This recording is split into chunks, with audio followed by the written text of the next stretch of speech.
But time, first of all, we gotta get to know each other. In 3, 2.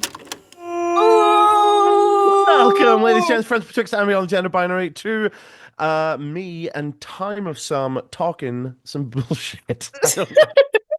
Hello, how are you doing today? I'm doing pretty good. Yeah, but thank you for inviting me into your home to talk to you. I am here with none other than Matt Johnston from the Narcissist Cookbook, asking them questions about myth, celebrating the 1 year anniversary of its release. How's it going, Matt? It's going pretty good. Time is very peculiar. I can't believe it's been a year since the album dropped, or at least since the first half of the album dropped. So, Myth is your experimentalist two-part album that you released in December of this year, or last year, sorry. Follows the story of the island of Saint Sasha, the fairy tales on the album, along with your intuitively layered and story woven throughout the narrative. Quite impressive, if I do say so myself. Oh, Today, thank you. I am here to talk to you and ask you some questions that are either burning or adjacently lukewarm, depending on how you take them. So I'll hit you with the first one. How are you feeling about Myth after its release? So I still have not gone back and listened to it. Like since I think we listened to it on stream or something, like it's not there yet. People I know and love and trust have listened to it and they've told me I did a good job, but I can't go back yet. I did go back and listen to This Is How We Get Better earlier this year, so that was new and fresh for me. How long does it take for you to really re-listen to an album over again?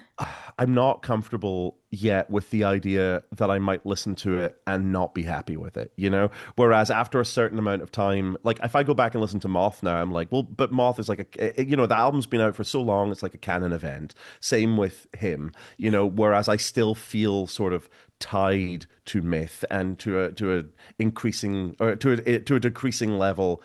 This is how we get better. So once I don't feel like my value as a performer and a writer and a producer are tied to a project, I can listen back to them. But right now, I cannot do that.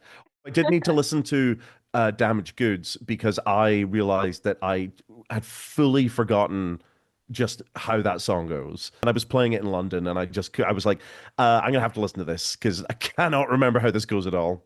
So, what has the fan response been like to Myth, especially live?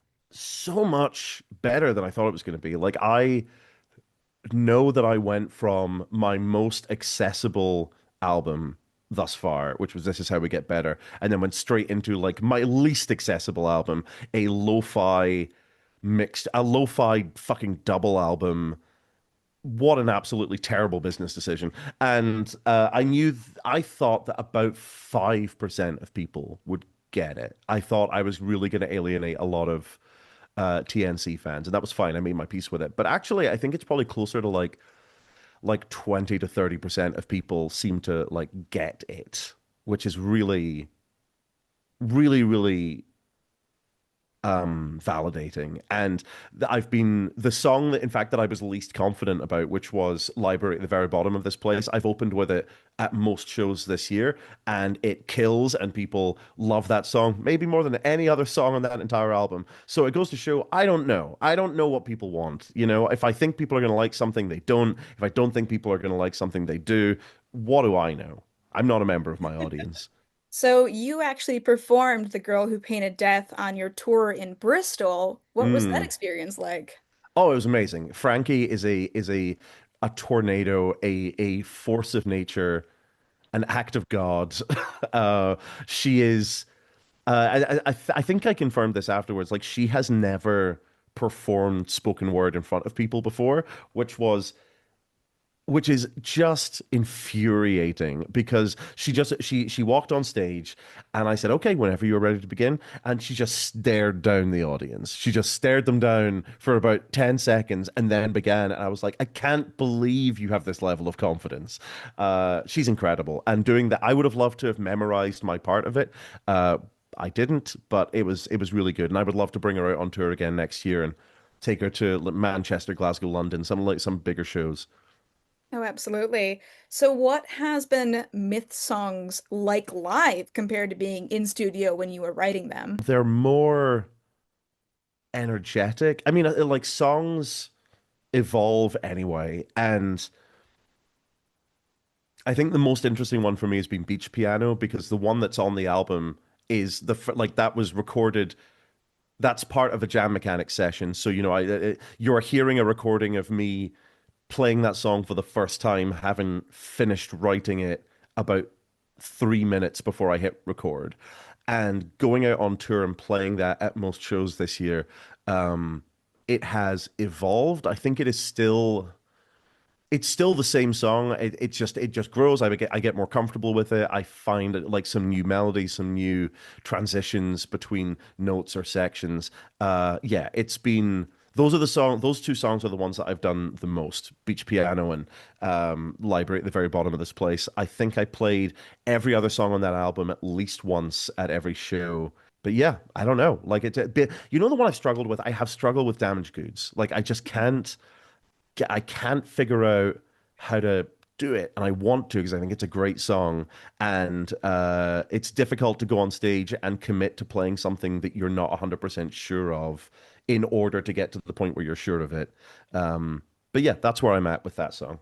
So, what songs have taken a different meaning the more you've played them? I wouldn't say that any of them have taken on a different meaning, but as I have gotten more confident with performing them, I feel like they've gotten more expansive, especially Library at the very bottom of this place. Like, I never thought that that would be an opener for a set, but now that I understand how much people like it and enjoy singing along with it, it's more expansive. Like I can really lean into those big sing-alongy bits. I can really lean into the dynamics of it. And it feels more epic live now in a way that I don't think maybe it does. Maybe it sounds epic on the record. Who would know? I don't know. I haven't listened to the album. So, what's a song that you've written that still surprises you every time you've played it? Apple, that is, I did that at almost every show this year, I think. And something I love about that track is that it changes, like the beats are the same, the words are pretty much the same, but the reason it's so fun for me to perform every single night is because I don't know how it's going to go. I don't know how I'm going to be performing it. I don't know what kind of tone I'm going to be taking. I just feel like I wrote a really it's sort of the ideal piece of writing for the way I perform, and I'm really glad that I have it, and I'm really glad that it was me that wrote it. That's probably the one that I find most exciting to do every night, and that's I find something new in that every single time I perform it. As you were writing, are there any lyrics or imagery that you're particularly proud of? Yeah, Tweezers, I think. That one I want to get out on the road a little bit more. I love a song that drops some body horror into the middle of it. I was talking to somebody about this the other night. One of my favorite ones of somebody else's is Lucy Dacus's Thumbs, where you should go and listen to that song. If you haven't listened to it, go and listen to it. It is beautiful and it uses like visceral body horror just one time, and it's really effective.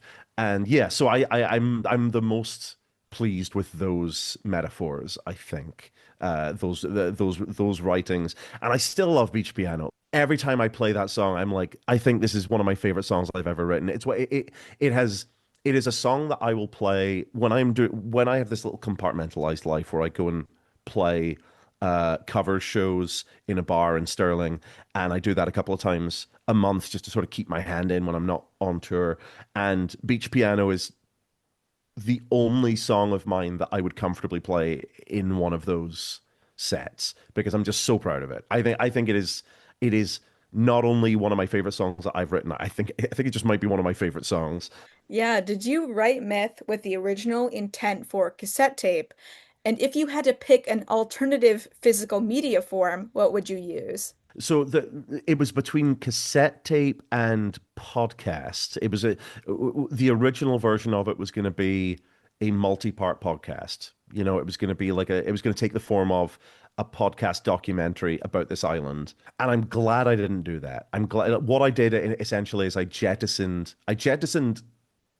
completely edited out more of myth than is actually in myth. So like this is how much of the world of myth is on the album, and then this is how much is not on the album. Um, and I just sort of kept what worked and got rid of everything else. The podcast would have been at least 4 or 5 times longer, and I think a less good piece of work for it. And then once podcast wasn't going to work, I knew it had to be a tape because the aesthetic of a layered recording where you have a recording that was taped over something else, that was taped over something else, that was taped over something else, and then what is on the very base of that? What was the very first thing recorded to that tape? And then maybe what is on that tape underneath that first recording?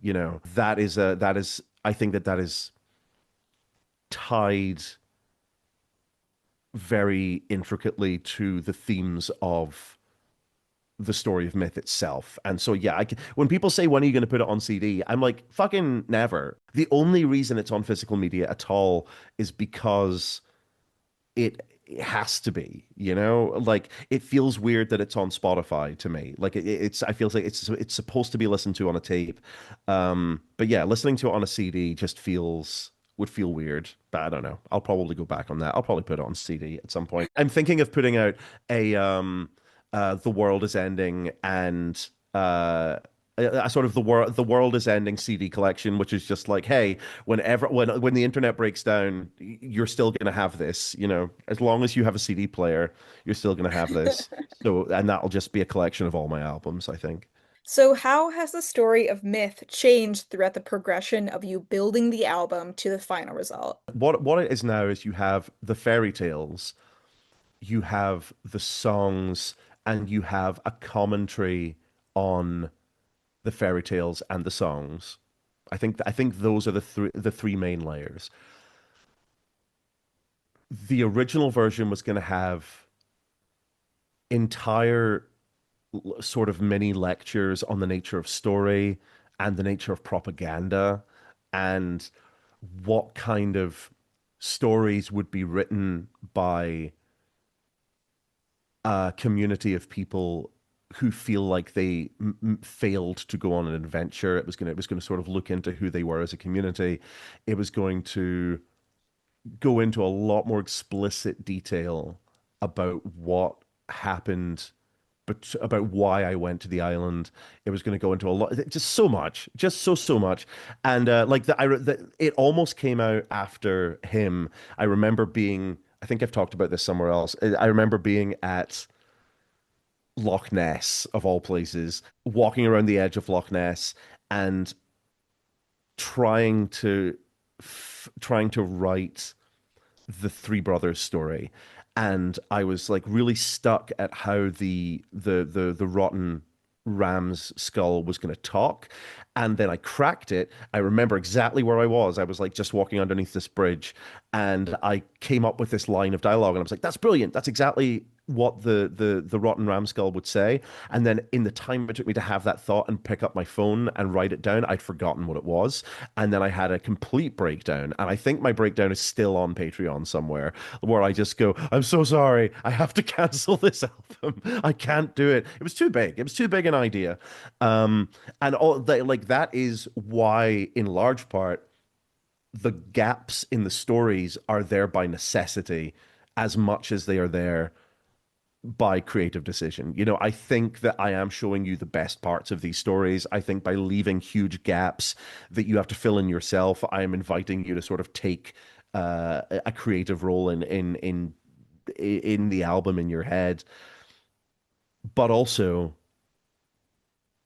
the gaps are there because I don't know how to write those stories exactly, and I was having such a hard time filling in all of the gaps that eventually I just gave up, and I was like, okay, I've got this bit, I've got this bit, I've got this, fuck it, those are the only bits that exist, those are the only bits you're getting, deal with it. What is something you want to lead the audience with as a hint about some context of the myth lore? You said you weren't going to have any lore questions. Did I? Yes, it's on tape. You fucking lied. Um, okay, right. I've sort of lost track of what people have talked about and what they haven't talked about at this point. There was one reading that I think is canonical that it took a long time for me to see anyone talking about it without being prompted, but it is out there. So now I think, I don't want to say it explicitly here because I still think that if I just say it explicitly on a recording, then that sort of takes away.